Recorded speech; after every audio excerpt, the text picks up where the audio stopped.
Good evening, parents of the West Shore School District, and welcome to the Boiling Point. And this is Mariana giving you your midnight edition of the Watchdog Report. And tonight we will be howling out some truths. And tonight we're going to be howling out some truths about the ineffective school superintendent that is presently in place at the West Shore School District. Now, a lot of people, are telling me, why are you always so mean to the superintendent? It's not an issue, folks, of being mean. It's an issue of looking at things for what they really are and looking at what's being produced, what is the outcome, what is happening with his ineffectiveness and his advocacy. So, we will be speaking about tonight, basically, about West Shore School District's failing superintendent and what the role of a superintendent is. And after I share with you what the role of a superintendent is, you judge for yourself whether this superintendent is doing, okay, what he was hired to do. Yes, we have people that advocate for him, okay, in the community, but those are people that are usually his friends or have something to gain. Okay. We know that his behavior towards the school board member, the new school board member, has been lacking. His insubordination has been very apparent. And well, his latest stunt, for lack of a better word, of not being able to define what a woman is, not being able to define gender, leaves a lot to be desired, don't you think? So, let's speak today about the role of a superintendent, okay? And you judge for yourself. The role of a superintendent is one of profound responsibility, serving as a cornerstone for the well being, safety, and education of countless students. And this has been like this in America for centuries. The superintendent has always been a very respected member of our community.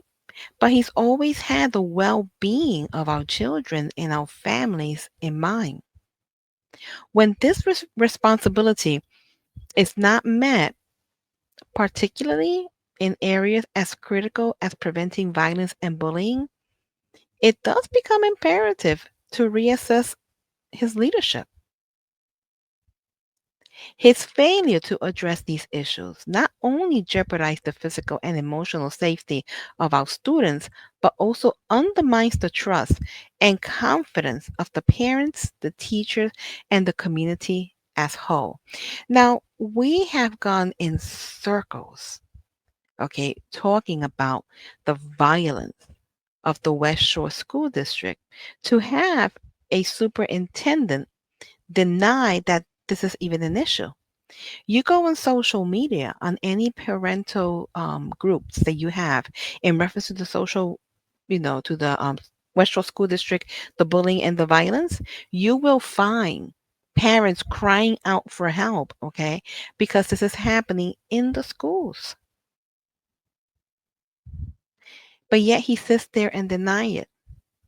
This is especially true when a superintendent is compensated generously, such as a salary of $200,000 per year, which heightens expectation for accountability and results.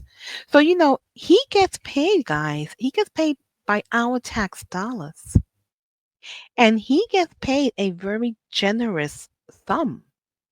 $200,000 a year, although people go, oh, well, in today's economy, that's not much. And that may be, but it's still a nice sum, okay, for a superintendent. And when you pay the superintendent that much, you expect them to be effective and to do his job. And when you look at the people in the community, a lot of the people in the community make less than that, considerably less than that, okay, especially in New Cumberland and certain areas in Cumberland County. So $200,000 a year is nothing to thumb your nose at. But yet, we're not seeing accountability and results from him. A safe and supportive school community is non negotiable, folks. Violence and bullying left unchecked has created a toxic atmosphere that has hindered academic success. It has caused strain on mental health, and it has eroded the morale of both student and staff. So he can say there and say no, no, no, no, no. But there are staff members that have confided in many parents that the morale is down and it has nothing to do. They have literally said it has nothing to do with the school board versus the school administration. It is the superintendent's duty to implement robust policies, allocate resources effectively, and ensure that the schools that are under his authority are havens of learning and respect. We're not seeing that, guys. We're not seeing that. We even have teachers disrespecting students. This is how bad this is.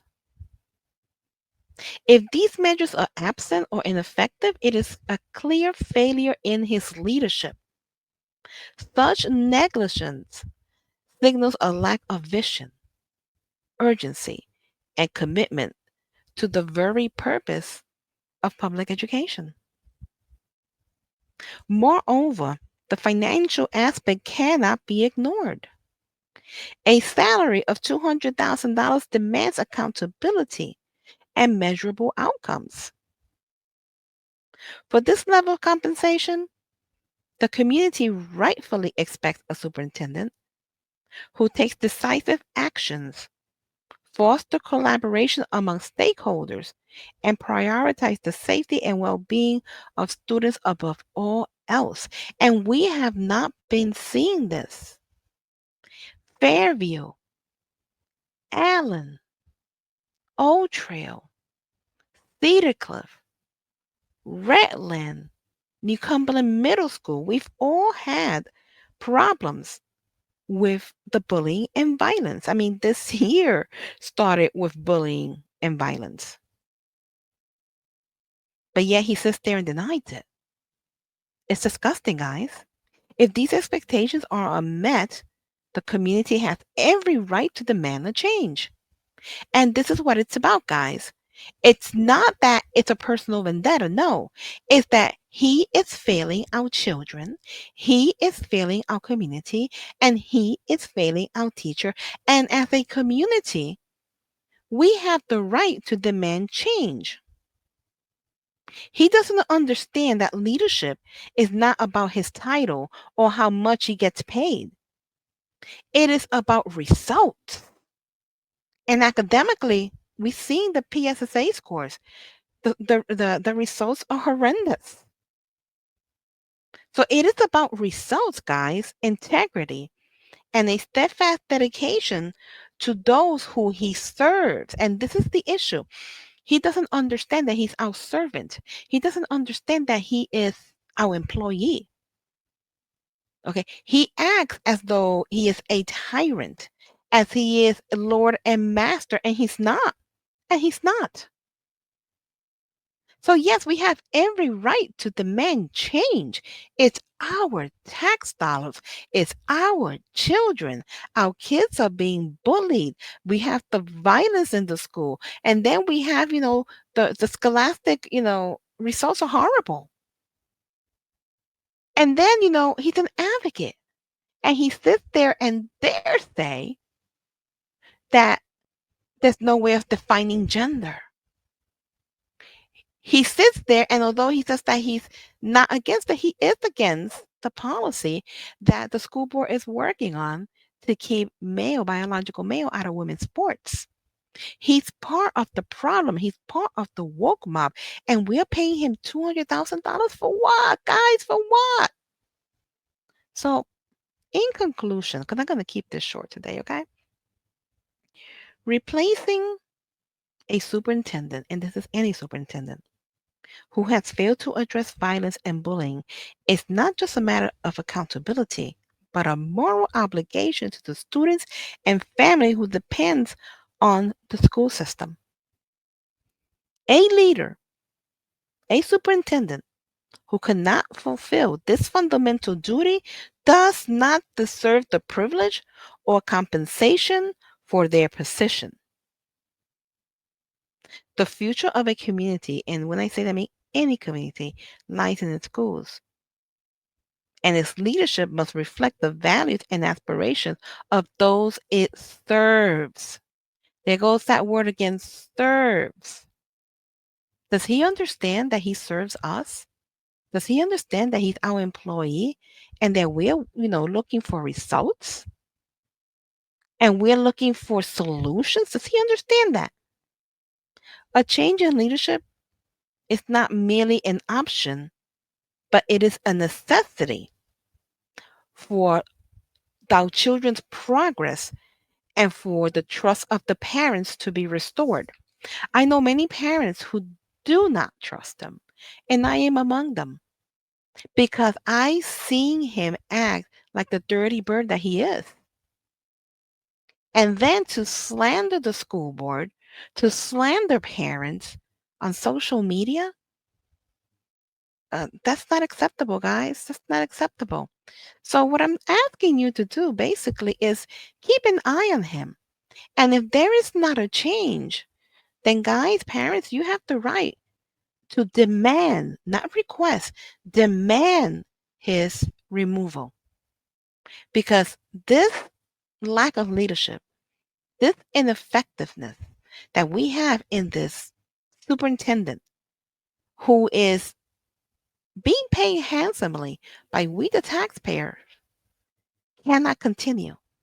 And I will continue to say, if he cannot do his job and he cannot step it up a couple notches, then the school board needs to sit down and really reconsider whether we're better off without him.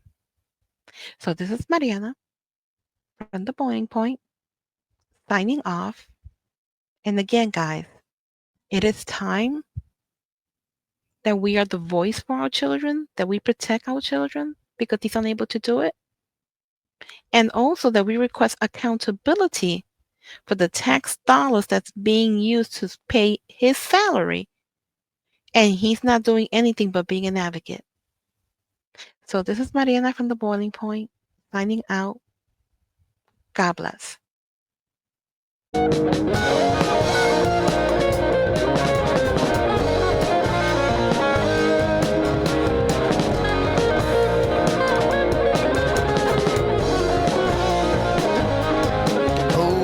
Trapped again, and fate as always has me wrapped again.